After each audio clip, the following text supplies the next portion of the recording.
Hey guys, welcome back to the channel Everyday Caddy for the Everyday Guys. So today we're going to be talking about EDC knives. For most of us, a knife is more than likely where our everyday carry started. I know for me, very early days, like pre-teens, I was interested in pocket knives and I pretty much always had a pocket knife either on me or somewhere in my room. The knife we're going to be looking at today is one by Ganzo. Now, before we go further, we've got to talk about not non-expensive blades, right? This is a relatively inexpensive blade, under $1,000, and these blades tend to get a bad rep straight off the bat, and I understand why. There are some things that are not expensive that are not expensive for a reason. This, I don't know. I don't think this is one of them. I was very skeptical. I am a bit of I wouldn't say a knife connoisseur, but I do like my fancier blades. This one from K-Bar, which you will more than likely never see another one of, at least not in this country. And then my EDC blade for quite a while, it is the heavily customized Benchmade Griptilian. And those of you who follow my channel now, I've reviewed some fairly pricey blades. And so when the guys from Torch SA said they want to send me this, there was a little bit of skepticism, right? Because I mean, I had a Griptilian and the K-Bar fin in my pocket, and now this, for me, a relatively unknown company comes along and says, why don't you try, not unknown company in terms of Torch SA, but unknown company in terms of Ganzo. I did a bit of research, and everyone who had one said it was fairly decent. So I thought to myself, what's the worst that could happen? So this is the Firebird FH31 by Ganzo. It's got, the blade steel is D2. It is a Warncliffe blade shape, which I really, really like. And we'll get to why I like that in a second. These scales are OD Green G10. Now, I don't know, guys, there's something about G10 scales that it just feels better. My Griptilian is FRN, fiber reinforced nylon. Yeah, it feels okay, but I mean G10, there's something about the G10 blade that's just absolutely right. Now, before we go any further, I'm a South African. And there are two things that being a South African, you do not allow people to mess with. Number one, Springboks, motherfucker. And number two, any South African carrying a blade worth his salt has to ensure that that blade can slice through what we call biltong. In the US, I believe it's called beef jerky. I can tell you that the Ganzo, from the day I got it, right up until today, is the sharpest out-of-the-box blade I've ever got my hands on. That includes the Griptilian, that includes the K-Bar fin and all my other knives that I carry, the Cold Steel Minitac as well. Out of the box, this is the sharpest blade I've got my hands on. It's, as I said, D2 blade steel, so it holds its edge fairly well and is fairly easily sharpenable, although I haven't had to sharpen it. By the way, guys, I know it's weird for me to be wearing a peak cap in my video, but I couldn't resist. Core Essentials from SA Tactical Institute, huge thanks to those guys for sending me this gear. It was a birthday present, totally unexpected, and I couldn't resist but repping it. Love Core Essentials. Side note. FH31 Firebird from Ganzo. As I said, sharpest blade out of the box, but I wanted to up the ante, and I wanted to ensure that if I'm going to carry this knife, it's going to be able to handle more than just biltong. So let's have a look at one or two more tests.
Now, I can tell you that those tests were performed before this test. The test you're about to see, guys, if you are at all nibbly, you may want to skip the next few seconds.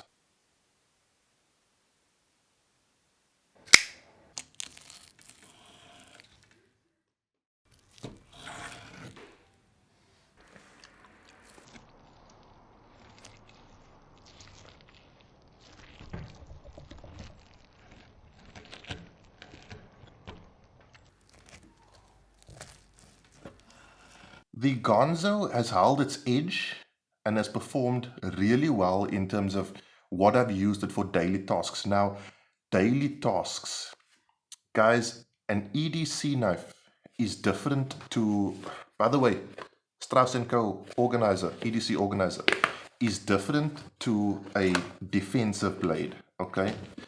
This is the Cold Steel Mini-Tac. This is my defensive blade. It sits on my right-hand side hip in the outside the waistband configuration. It's nice and thin.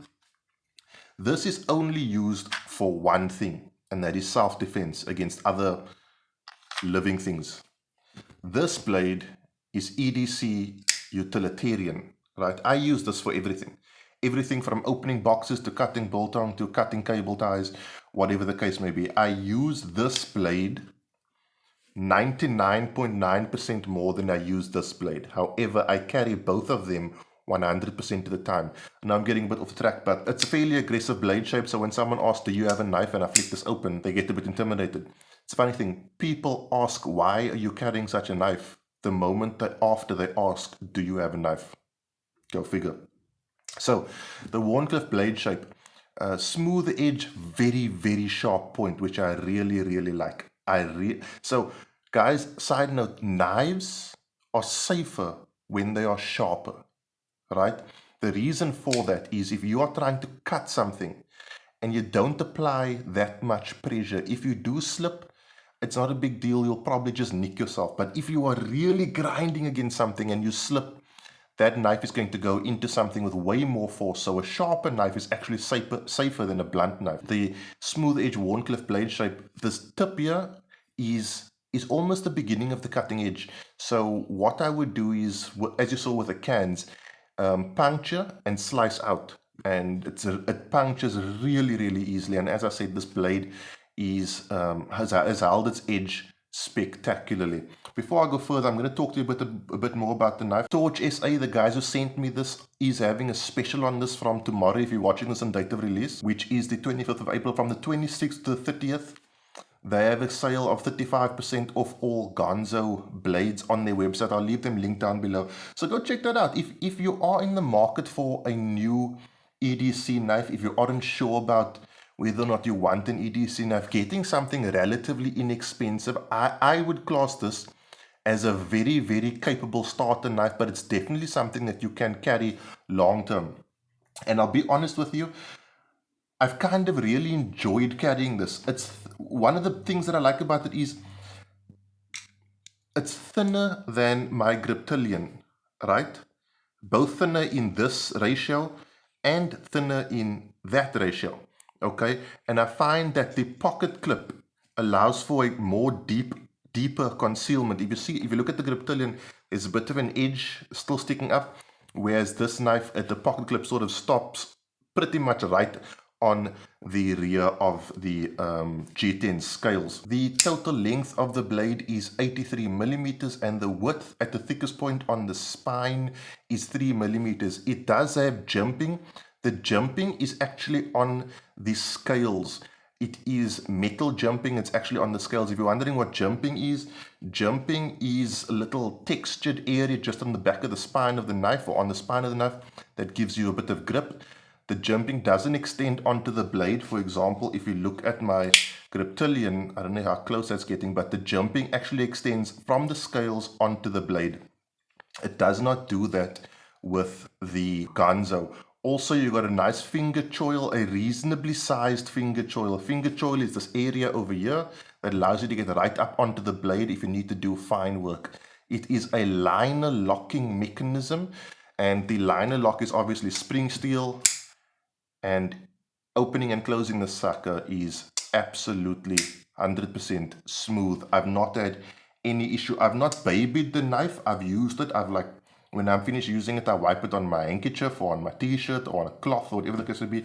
I don't really like looking after EDC things in terms of, and I've said the word babying, but I'm harsh on my gear, right? It's everyday carry gear. It's supposed to serve a purpose. I shouldn't be looking after it more than it looks after me. And for $8.99, and obviously $8.99 from tomorrow onwards minus 35%, this is a really, really good option. And those textured G10 scales makes holding on to this guy not a problem. Wet or dry hands, slippery, oily, whatever the case may be. G10 is one of the best handle materials, in my opinion, that you can put on a pocket knife. It's also really light. It's like 113 grams, so it's really light in your pocket. Doesn't weigh your pocket down like the all metal K-bar fin does. K-bar fin, really nice knife, but it's a heavy sucker, and you're a lot of blade there, but you are sacrificing weight in your pocket. The pocket clip, guys, for those of you who are wrong-handed, is reversible. Tip up and you are good to go. Definitely an EDC-able blade. I'm going to continue EDCing this until it gives me reason not to. This knife out of the box, like I said, is the sharpest knife I've gotten so far. I've never thought to myself, oh, I wish I had my Benchmade, or I wish I had my K-bar, or wish I had my Civivi, whatever the case may be. This has been perfectly fine, and I've not been found wanting in any real life application. Huge thank you to the guys at Torch SA for sending me this. I'm gonna have a look at one of their multi-tools as well. I think as the word gets out about these guys now really being fully in the country and being supported or supporting Torch SA, I think they'll start selling more. Fair dues to them. It's a really good, really inexpensive blade. It's a good looking blade. OD green. Those of you who know me know OD green is my color. And there's nothing I can really say about this blade that is bad. You know, that the blade has absolutely no wiggle in it. Rock solid. I think, here's the thing, and here's the truth. Here's the truth of it. If you stuck a Benchmade name on here, if you stuck a Spyderco name on here, and now I'm sacrilege, right? If you stuck a more reputable brand's name on here, this would be an extremely good knife, right? And as I've said before, I'm not a brand loyal person. This is a Benchmade, that's a K-bar, this is a Cold Steel. I've got no loyalty to brands, and I've got no loyalty to suppliers. My loyalty is to you as the EDC, and if I can put a blade in your hand that works, right, for a reasonable price, I'm gonna do it. Now people are gonna say, oh, I wouldn't bet my life on that blade. I would never put my life, I wouldn't defend my life with this blade if I had a choice. Right? At the end of the day, you can use a spoon and defend your life if you really have to. This is my defensive blade of choice, and it's designed as such, right? So this is the blade that if I'm using it and it breaks or whatever the case may be, it's not my life that is going to end because of it. So please understand, I'm reviewing this as an EDC utilitarian option, not as an EDC defensive option. And as far as EDC utility go, it's handled everything perfectly. I've not been found wanting at all, and very rarely do I say this. Those of you who know me know I don't say it often, but I can actually recommend this. You know, I think it's a really, really good, inexpensive option, and I like inexpensive things that work. I'm not, whilst I do like my brand names, I'm not someone who is brand loyal, as I've said, and I do like things that are inexpensive, that pleasantly surprise me and work. So, guys, the Ganzo Firebird FH31. If you're looking for a reasonably priced, quite good EDC blade, you can definitely jump on this. And now is the time, because from tomorrow until 30th of April, that is 26th of April to 30th of April, they're going to be 35% off on Torch SA's website.